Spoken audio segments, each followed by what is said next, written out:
पिछले 7 साल के एक्सपीरियंस के बाद कह रहे हैं कि जी पॉलिटिकल विल है। दिल्ली वालों ने आजमा के देख ली है पॉलिटिकल विल, दिल्ली वालों की पसंद पे खरी उतरी है और इतनी शानदार खरी उतरी है कि उसके बाद से 3 बार से दिल्ली वाले लोग कांग्रेस और भारतीय जनता पार्टी का नाम लेना भूल गए चुनाव में।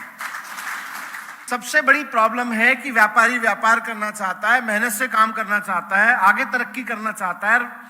सबको पता है कि व्यापारी की तरक्की से ही नौकरियां निकलेंगी, व्यापारी की तरक्की से ही सरकार की भी तरक्की है। उसके बावजूद पॉलिटिकल इंटरवेंशन और इंस्पेक्टर की इंटरवेंशन रुकती नहीं है। दिल्ली में मुझे आप पूछो कि दिल्ली में व्यापारियों के लिए क्या किया, किसी ने अभी पूछा यहां से जी व्यापारियों के लिए क्या करोगे, तो अगर मुझसे एक लाइन का जवाब चाहिए, सर व्यापारियों के लिए सबसे पहली चीज तो ये करेंगे कि व्यापारी की जिंदगी में पॉलिटिकल और इंस्पेक्टर का इंटरवेंशन बंद कर देंगे। दिल्ली में कर दिया है, पंजाब में करके दिखा देंगे। 2.5-3 महीने बाद आम आदमी पार्टी की सरकार बनेगी तो सरकारी महकमों को सबसे पहला आदेश यही जाएगा कि कोई भी इंस्पेक्टर, वो चाहे जीएसटी का हो, चाहे वो दूसरे डिपार्टमेंट्स का हो, लेबर डिपार्टमेंट का हो, फायर डिपार्टमेंट का हो, कहीं रेड डालने नहीं जाएगा। कोई भी इंस्पेक्टर कहीं रेड डालने नहीं जाएगा। आप कह देना 3 महीने बाद अगर सरकार बनने के बाद में यह आदेश जारी ना हो तो बता देना क्या कहा था। 2015 के पहले बजट में टिम्बर पर टैक्स 12.5% से घटा के 5% कर दिया। अब कन्वेंशनल टैक्स प्रैक्टिशनर्स की माने जो अफसर और उनकी, तो 12% का टैक्स 5% हो गया, तो आधे से कम हो जाना चाहिए था कलेक्शन। लेकिन अगले साल टिम्बर सेक्टर से कलेक्शन 1% पिछले साल के मुकाबले एक्स्ट्रा आया, टैक्स ज्यादा आया। यानी कि सब कुछ लीगल भी हुआ, टैक्स देने वाले बढ़ गए, ट्रेड तो हो ही रहा था। इससे उत्साहित होकर हमने अगले साल 44 आइटम्स पे, व्यापारियों के सुझाव पे, टैक्स एक झटके में 12% से 5% कर दिया। सारे व्यापारी खुश, बोले जी इसके लिए हमें मंत्रियों के कितने चक्कर लगाने पड़ते थे, चंदा देना पड़ता था, तब एक सेक्टर के लिए कोई तैयार होता था 1% के लिए। आपने सारी चीजों पे 12% से 5% कर दिया। और यकीन मानिए, फिर से मैं कह रहा हूं, डेटा फैक्ट सारी चीजें सबूत के साथ हैं। दिल्ली में जो बजट 2005 में 30,000 करोड़ का होता था, 5 साल पूरे होते होते इस सरकार के 2019 का जब मैंने बजट पेश किया तो वो 60,000 करोड़ रुपए का बजट था। उसमें 24,000 करोड़ से बढ़ के तनख्वाहें भी 32,000 करोड़ रुपए हो गई। लेकिन आप सोचिए कि सरकार को काम करने के लिए कितना पैसा मिल गया। बिजली के लिए, पानी के लिए, स्कूल के लिए, अस्पताल के लिए, सड़कों के लिए, दवाइयों के लिए, जितनी स्कीम सीएम साहब सोच सकते थे सबके लिए पैसा मिलता चला गया। नई बसें खरीदने, हर चीज के लिए। ईमानदार सरकार आएगी तो व्यापारियों को भी फायदा होगा और सरकार का खजाना भी भरेगा। टैक्स रेट कम करके, रेड राज बंद करके दिल्ली ने करके दिखा दिया कि आप व्यापारियों के साथ खड़े हो, व्यापार भी आगे बढ़ता है, नौकरियां भी आगे बढ़ती हैं और ये भी चीज आगे निकलती है। सिस्टम बना दिया गया दिल्ली में। अगर आपके दिल्ली में जानकार होंगे तो देखिएगा और कभी दिल्ली में जरूरत पड़े कहीं यूज करिएगा। 1076 फोन नंबर है, 1076 पे फोन करो और चौड़े होके बोलो मैं फलां आदमी बोल रहा हूं, मेरा फलाना एड्रेस है, मुझे सरकार से ये सर्विस चाहिए।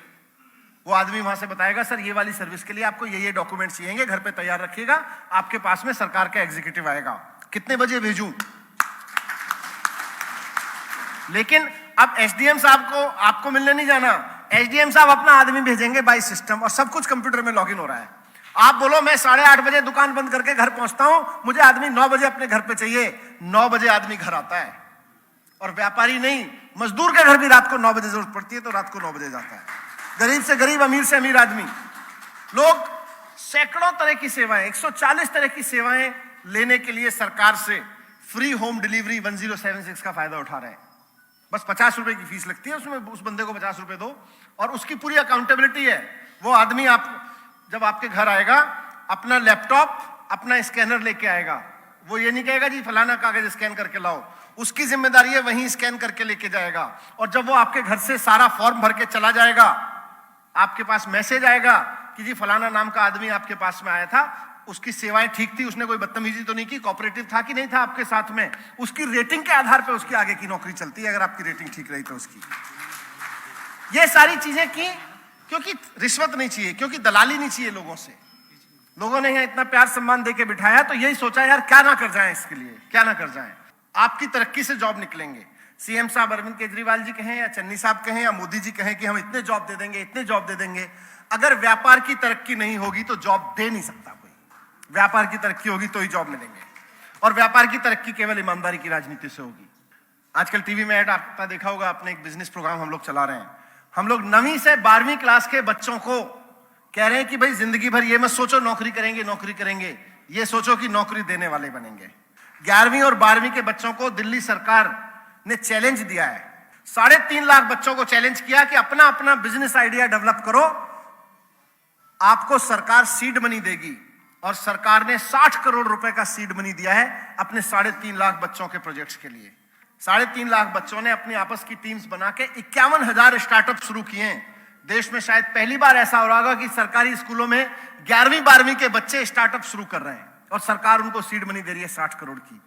11वीं 12वीं के ये बच्चे जो अच्छे business idea, successful innovative business idea लेके आ रहे हैं, इनमें से भी जो सफल होंगे, इनके टॉप 100 बिजनेस आइडियाज के बच्चों को इन्वेस्टमेंट दिलाएगी, और उनमें से भी टॉप बच्चों को डीटीयू में, IGDTU दिल्ली की मशहूर यूनिवर्सिटीज है, ये NSUT है, नेताजी सुभाष इंस्टीट्यूट, इन सब में सीधे बिना कंपटीशन के एडमिशन होगा। इन बच्चों का सीधे एडमिशन हो जाएगा। हमको एजुकेशन का ई नहीं आता, पढ़ाना तो टीचर को आता है, स्कूल चलाना हेडमास्टर को आता है, प्रिंसिपल को आता है। हमको तो केवल ईमानदार गवर्नेंस देनी आती है, हमने वो दी। हमने कहा भाई टीचर और प्रिंसिपल को पढ़ाने का माहौल दो, उन्होंने पढ़ाने का माहौल मिला, उन्होंने करके दिखा दिया। हमको व्यापार नहीं आता, व्यापार व्यापारी को आता है, हमको सरकार चलानी आती है। हम सरकार चलाएंगे, हम सरकार चला के दिखाएंगे, आप व्यापार करके दिखाना सर।